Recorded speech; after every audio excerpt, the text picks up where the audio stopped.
कांद्याची भाजी करणार आहे. तर हे जे कांद्याची पात येते ना त्याचे छोटे छोटे निघालेले आहेत. तर हे बस होत नाहीत म्हणून माझ्याजवळ हे 3 कांदे छोटे निघाले म्हणून हे सुद्धा घेतलेलं आहे. तर ह्याला काय करायचं, ह्याला मी स्वच्छ करून घेतलेलं आहे.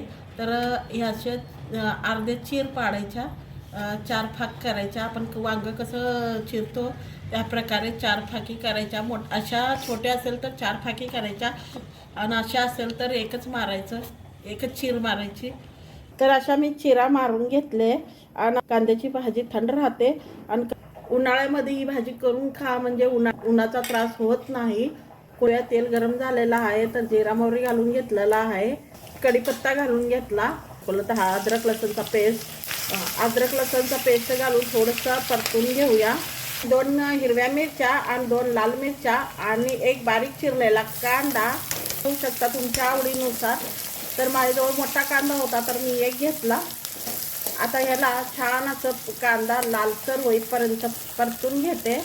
कांदा थोडा तळला गेलाय, आता त्यात घालून घेऊया हे बाकीचे कांदे आणि चांगलं ह्याला वापरून घेऊया. थोडंसं मीठ घालून, चवीनुसार मीठ घालून वाफेवर आपल्याला शिजून घ्यायचं आहे. कांदा हा ताजाच होता, म्हणजे कांद्याची पात तर ताजीच राहते. त्यामध्ये तळून घेत नाही आहे, डायरेक्ट फोडणीमध्ये ह्याला वापरून घेणार आहे. कांदा छान परतला गेलेला आहे. आता ह्याच्यात घालूया हळद, तिखट आणि थोडीशी हळद घातलेली आहे. 1 चमचा लाल तिखट आणि 1 चमचा धनिया पावडर. तुम्ही तिखट कम जादा करू शकता तुमच्या आवडीनुसार. मसाला परतून घेतला. आता ह्याच्यात घालूया 1 टोमॅटोची प्युरी घालून घेतलंय. आता मस्तपैकी ह्याला परतून घेऊया. या प्युरीला तेल सुटेपर्यंत, असं तर तेल सुटलेलंच आहे पण प्युरी आपण आत्ता घातलेली आहे ना टोमॅटोची, तर ह्याला 2 मिनटं झाकून वापरून घेऊया. तर आता झाकण खोलून बघूया. तर छान तेल सुटलेलं आहे. परतून बघूया. आता हे बघा कांदा किती सॉफ्ट छान झालेला आहे. आम्हाला थोडीशी ग्रेव्ही करायची आहे तर त्याकरता मी घालून घेणार आहे दही. 1 वाटी दही घालून घेतलेली आहे. पातळ होती म्हणून तुम्हाला जास्त वाटत असेल, पण 1 वाटी दही आहे ती.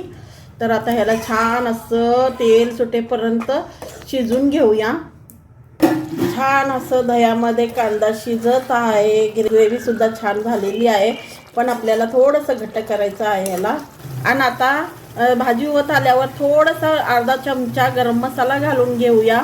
हे पण आता गरम मसाला घातलेला आहे ना आपण, तर 2 मिनटं याला शिजून घेऊया. अजून भाजीला छान कलर आलेला आहे. आता गॅस बंद करून घेऊया. वाव, काय मस्त झालेली आहे भाजी. तर ही बघा कांद्याची भाजी किती छान झालेली आहे. जेव्हा आपल्या घरात भाज्या नसतात अशा टायमाला, अशी कांदे तर प्रत्येकाच्या घरात राहतात, तर अशा टायमाला हे कांद्याची भाजी करून खा. किंवा घरामध्ये कांद्याची पात कशी बी येते, तर कांद्याच्या पातीचे जर अगर मोठे जर कांदे छोटे अशा मीडियममध्ये जर असेल त्या टायमाला सुद्धा तुम्ही करू शकता. तर प्रत्येकाच्या घरामध्ये कांदे तर राहताच. एकदा नक्की ट्राय करून पहा आणि उन्हाळ्यात नक्की करून खा, कारण ही भाजी थंड राहते, पोटाला थंडावा देते. चला तर मग पुढच्या व्हिडिओमध्ये भेटूया. बाय.